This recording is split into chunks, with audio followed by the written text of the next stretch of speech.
안녕하세요. 최은정 교수입니다. 생활 속 인공지능 활용, 인공지능과 알고리즘 세 번째 시간을 시작하도록 하겠습니다. 자, 우리가 지난 시간까지는 어떤 알고리즘에 대한 개념, 그 다음에 이제 구현하는 방법, 그 다음에 좋은 알고리즘이란 무엇인지, 구체적으로 이제 컴퓨터 알고리즘의 대표적인 형태인 순서도까지 배웠어요. 자, 우리가 이제 인공지능 입장에서의 알고리즘을 한번 생각해 보려고 그래요. 자, 우리가 이번 시간에는 머신러닝과 머신러닝 알고리즘, 딥러닝에 대해서 한번 구체적으로 살펴보도록 하겠습니다. 자, 우리가 이제까지 이제 또 작업을 해봤던 여러 개의 알고리즘은 주로 절차를 중심으로 했었죠. 어떤 과정을 명세를 했고, 그리고 그 과정을 명세를 했기 때문에 특정한 값이 들어가면 그거에 해당하는 동일한 대답이 나올 수밖에 없는 형태로 구현이 됐습니다. 그것이 또 맞고요. 그렇지만 인공지능이 추구하는 것 중에 하나는 뭐라고 그랬죠?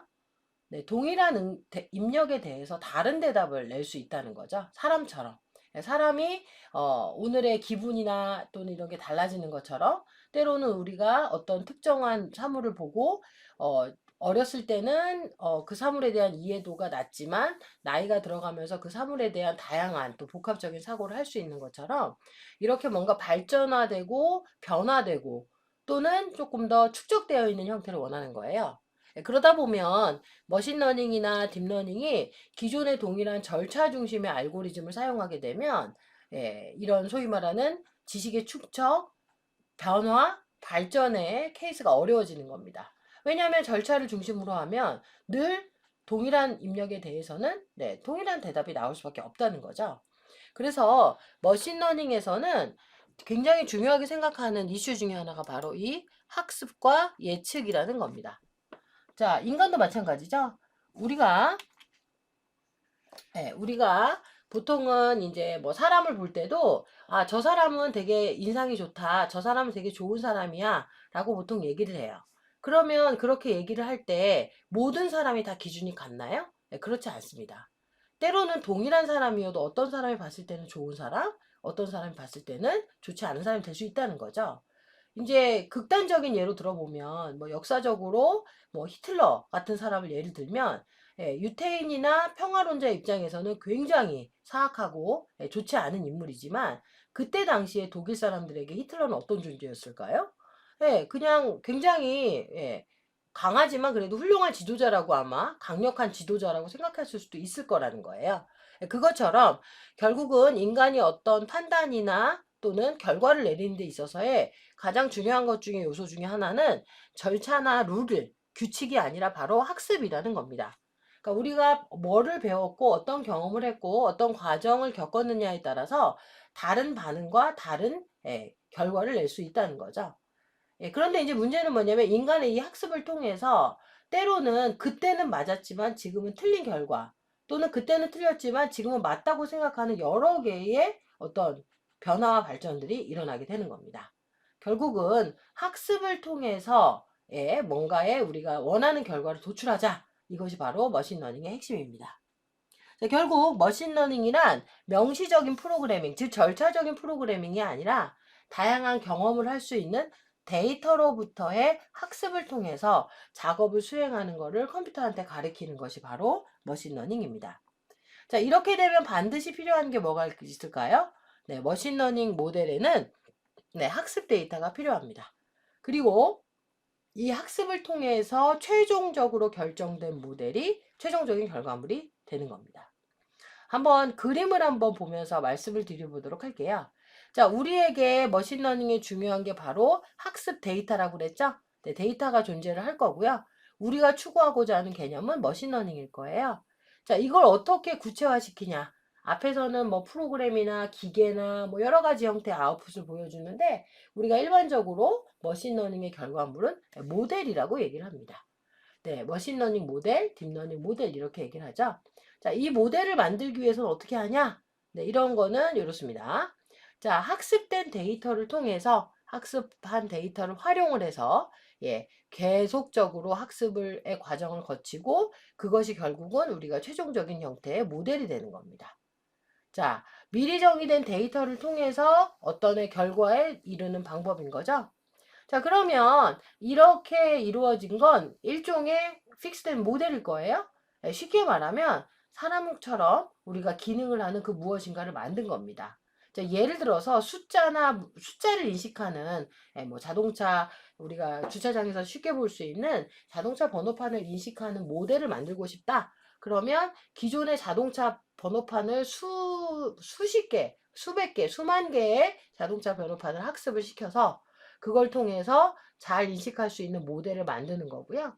자, 그 다음에 이걸 어떻게 해요? 실제 잘 동작하는지 확인을 해봐야 되기 때문에 실제로 이제까지 사용하지 않았던 학습 데이터, 실제 길거리나 또는 특정 백화점, 특정 아파트에 이 기기를 장착을 하고 새로운 입력 데이터를 넣고 그 결과가 어떻게 나오는지 확인을 하는 겁니다. 그래서 결과가 신뢰성이 있는지 없는지를 확인하는 거죠. 자, 그래서 보통은 요 위에서 아래로 내려가는 이 과정을 학습이라고 부르고요. 자, 왼쪽에서 오른쪽으로 가는 이 과정을 추론, 검증, 예측의 과정이라고 보통 얘기를 하고 있습니다. 자, 전통적인 머신 프로그래밍하고 머신러닝의 차이를 한번 살펴볼 텐데요. 이거는 아까도 말씀드렸던 거랑 비슷해요. 전통적인 프로그램은 주로 절차를 중시합니다. 이 절차에서 반복적으로 나오는 패턴들을 뭐라고 그랬죠? 규칙이라고 그랬죠? 이런 규칙들의 알고리즘을 넣게 되면 예를 들어서 A라는 데이터를 넣어서 출력 B가 나왔다. 그러면 다음에도 A라는 데이터를 넣으면 B가 나오게 됩니다. 뭐 C를 넣으면 D가 나온다. 이렇게 결정이 됐다면 당연히 이런 식의 동일한 패턴이 매번 동일하게 나오고 그 다음에 다시 A가 들어가도 B가 나오게 된다는 거죠. 자, 머신러닝은 조금 달라요. 모델이 산출물이라고 그랬죠?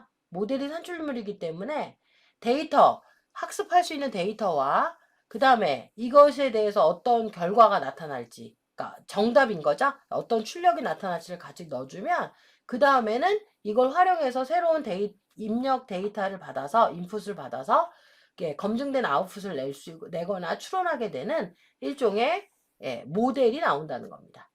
알고리즘의 모델이 나오는 거겠죠. 규칙이라는 표현보다는 알고리즘 모델이란 말이 훨씬 더 좋을 것 같아요.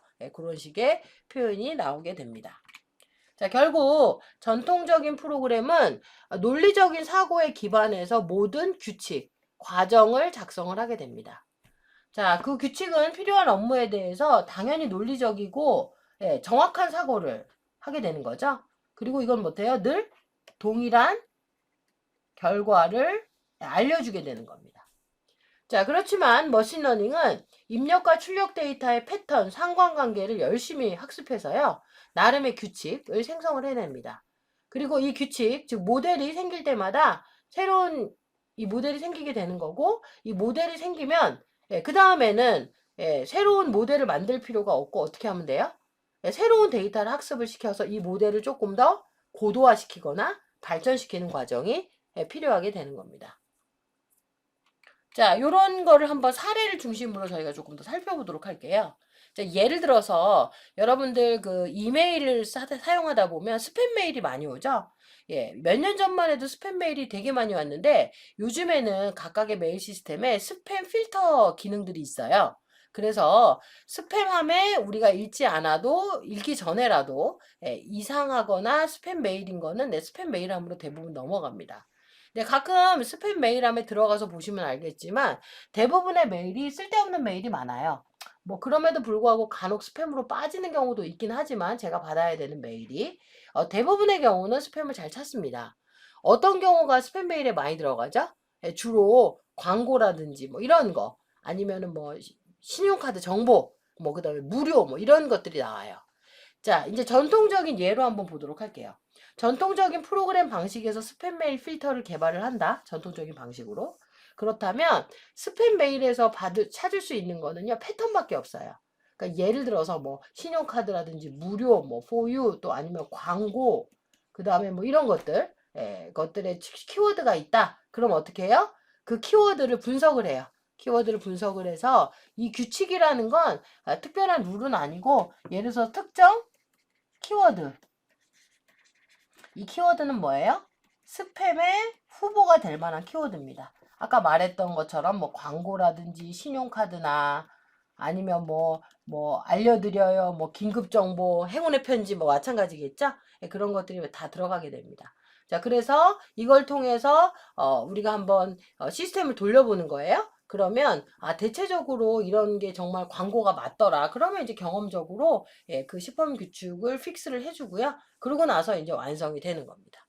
자, 이렇게 완성이 된 걸 여러분의 이메일 시스템에 장착을 하게 되면 네, 그 다음부터는 제목이나 또는 출처 또는 내용의 일부 중에 관련된 문구가 나오면 어떻게 돼요? 간단하게 예, 이것이 이제 스팸 메일로 넘어가게 되는 거죠.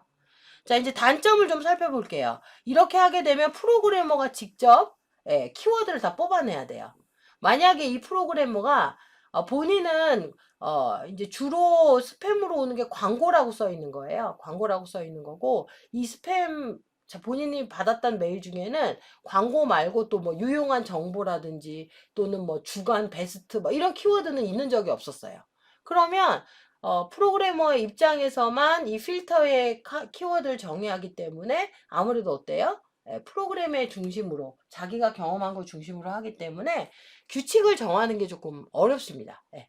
그래서 주변에 물어볼 수도 있고 여러 개의 정보를 더 추가할 수도 있고 뭐 이렇게 되겠죠. 그리고 또 하나 규칙이 복잡해져요. 광고는 광고인데 광고 중에 굉장히 유용한 정보들이 있어서 이 광고는 더 이상 스팸으로 넣으면 안 돼요.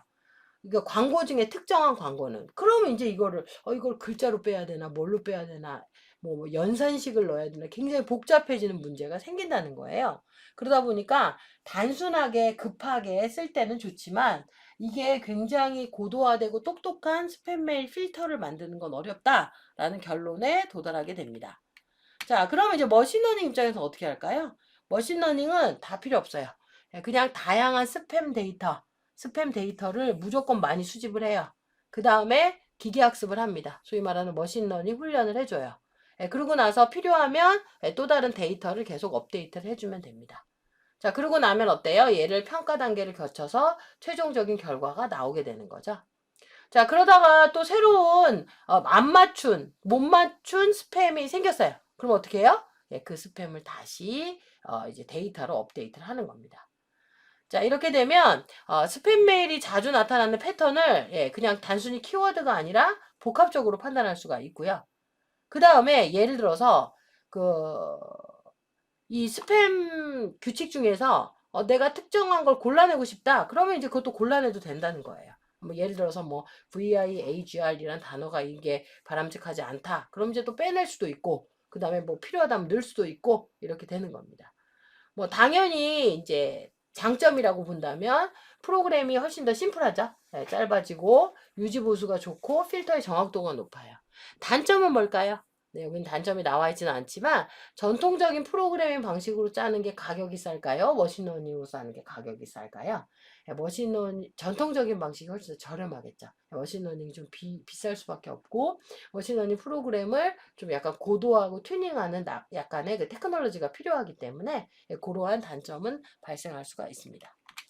자, 한번 비교해서 본다면, 예, 전통적인 방식과 이제 머신러닝의 차이를 보면, 예를 들어서 스팸 메일 발송자가 무료를 포함한 모든 메일을 차단된다는 걸 알 수 있어요. 예, 알고 있어요. 그래서 무료 대신에 프리를 사용하고 싶어요. 프리라는 단어도까지도. 예. 그러면 전통적인 건 뭐냐?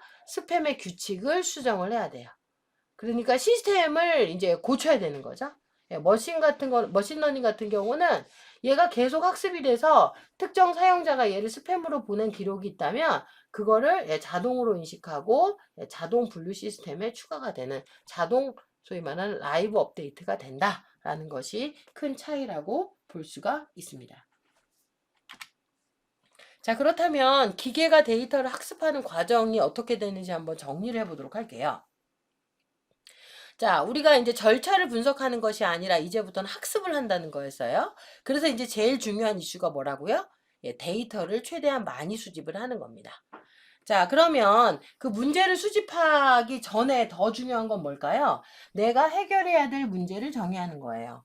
자, 우리가 이 문제는 아까 말했던 것처럼 그냥 스팸 메일을 찾자 이렇게만 해도 되지만 이제 조금 더 의미를 부여할 수 있어요.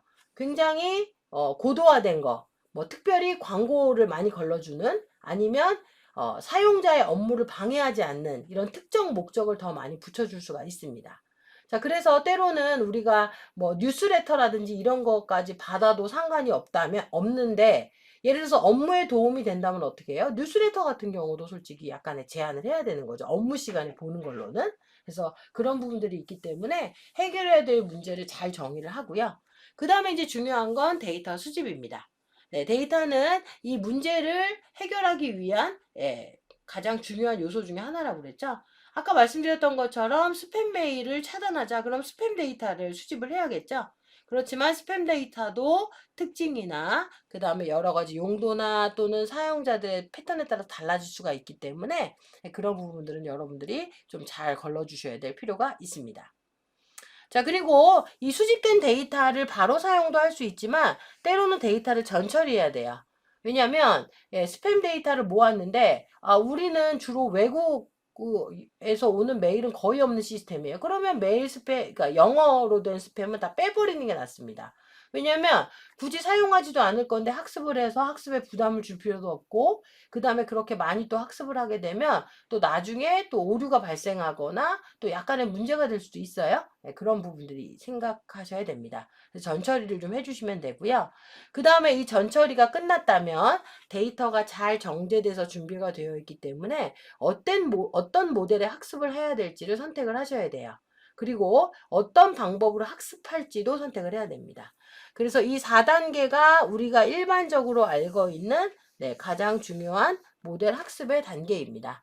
문제 해결에 적합한 모델을 설계하고 그 다음에 데이터를 사용해서 모델을 학습하시면 됩니다. 자, 그 다음에는 이제 모델에 대한 평가예요. 자, 보통 우리가 모델 검증이라고도 얘기를 하는데요.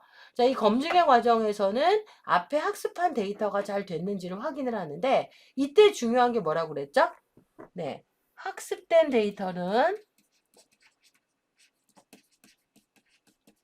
터와 그 다음에 평가 데이터는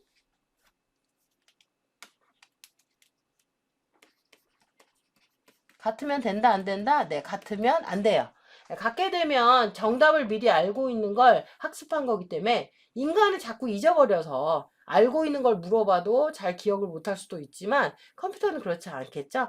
그래서 학습 데이터와 평가 데이터를 다르게 해서 평가를 하고요. 그 다음에 얘가 잘 맞췄는지를 확인을 하시면 됩니다.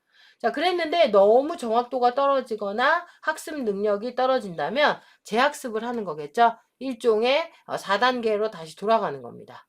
자, 이제 그런 과정을 마쳤자면 최종적으로 머신러닝 모델을 제작하고 배포합니다. 여기 이제 최종 픽스하는 단계겠죠?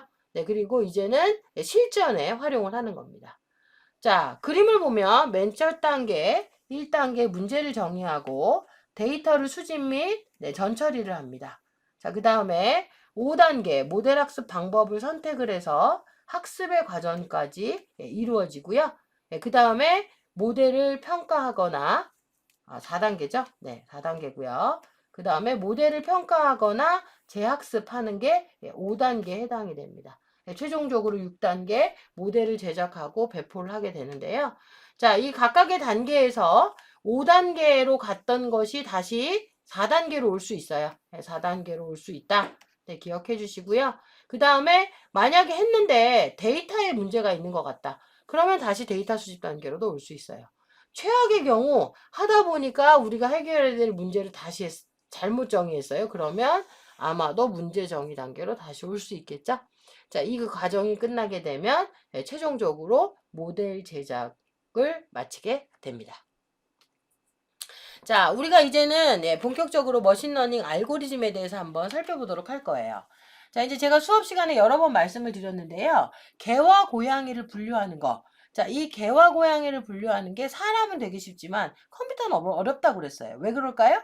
네, 컴퓨터는 개랑 고양이를 봤을 때 기존의 전통적인 방식으로 본다면 네, 눈도, 코도, 입도, 귀도 쫑긋 너무나 비슷해요. 네, 그리고 고양이는 약간 얄쌍하지만 강아지는 복실하다. 뭐 이런 게 있다고는 해도 분별하는 게 쉬운 문제는 아닙니다. 어찌됐든지 열심히 분류를 했어요. 열심히 분류를 했는데 하필이면 물어보는 게 이런 거예요. 자, 여러분 이거는 강아지일까요? 고양이일까요? 네, 이거 굉장히 어려운 문제예요. 네, 이거 제가 이제 강아지 같이 생긴 고양이, 고양이 같이 생긴 강아지, 이렇게 이제 넣으니까 나오더라고요. 네, 얼핏 보면, 예, 강아지 같기도 하고, 얼핏 보면 고양이 같기도 하는 문제들이 생깁니다.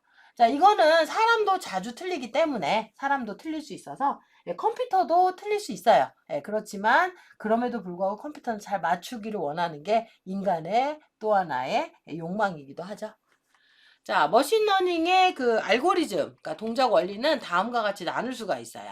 자, 기본적으로 지도학습과 비지도학습을 나눌 수 있습니다. 자, 앞선 시간에서도 제가 몇 번 말씀을 드렸는데요. 지도학습은 뭐라고 그랬죠? 정답, 문제와 정답을 모두 알려주고 공부를 하는 거예요. 자, 그렇기 때문에 얘는 강아지고 얘는 고양이야 라고 이제 소위 말해서 레이블링이 된 상태에서 학습을 하게 되고요. 그거에 따라서 얘가 고양인지 강아지인지 예측을 해줘요. 그래서 이런 거는 주로 예측하거나 분류하는 분야에서 많이 사용을 합니다. 자, 비지도 학습은 뭐냐면 답을 가르쳐 주지 않고 그냥 집어넣어요. 집어넣고 나서 각각의 특징을 머신러닝 알고리즘이 파악을 해서 비슷한 것들끼리 모읍니다. 이제 주로 이런 걸 군집 또는 연관 이렇게 얘기를 하겠죠. 그룹핑 이런 거. 그래서 이렇게 하는 것들은 주로 군집 작업이나 연관 규칙을 찾는 데 많이 사용을 합니다. 예측 분류가 쉬울까요? 연관 규칙 군집이 쉬울까요? 네, 예측 분류가 훨씬 더 쉽습니다. 왜냐면 얘는 답이 명확하기 때문에. 그래서 비주도 학습을 주로 하고 나서 하고 난 결과를 가지고 예측 분류를 한 번 더 하는 경우도 많이 있습니다. 또 상호 보완의 관계가 될 수 있기 때문에 그렇죠. 자, 그 다음에 이제 또 하나의 알고리즘 동작 방식이 있어요. 그게 뭐냐면 바로 강화학습이라고 하는 겁니다. 자, 이거는 뭐냐면 뭔가 잘하면 계속 보상을 주고요. 잘하지 못하면 감점이나 페널티를 부여를 해요. 그래서 그런 과정을 통해서 해당 모델이 최대한 고도화될 수 있도록 해주는 거. 그런 거를 강화학습이라고 부릅니다. 자, 이거는 이제 여러분들 아마 잘 못 들어봤을 수도 있는데요. 요즘에 이제 뭐 딥페이크 같은 거 말하는 생성 모델 이런 쪽에 많이 적용이 되는 게 강화학습의 형태입니다. 자, 이걸 한 번만 더 정리를 해보면 지도학습은 정답지로 학습을 한다. 보통 이제 슈퍼바이즈드 러닝이라고 얘기를 하고요. 학습할 때 데이터와 레이블, 정답을 함께 학습해서 주로 분류와 예측에 쓴다. 자, 비지도 학습은 unsupervised learning이라고 얘기를 하고요. 정답을 모른 채 데이터의 특성을 뽑아내서 그것끼리 분류를 한다. 주로 군집이나 연관 규칙에 사용을 합니다. 자, 그 다음에 reinforcement learning이라고 해서 이제 강화학습, 경험과 시행착오를 통해서 얻어진 데이터를 기본으로 인공지능을 지속적으로 개선하는 방법입니다.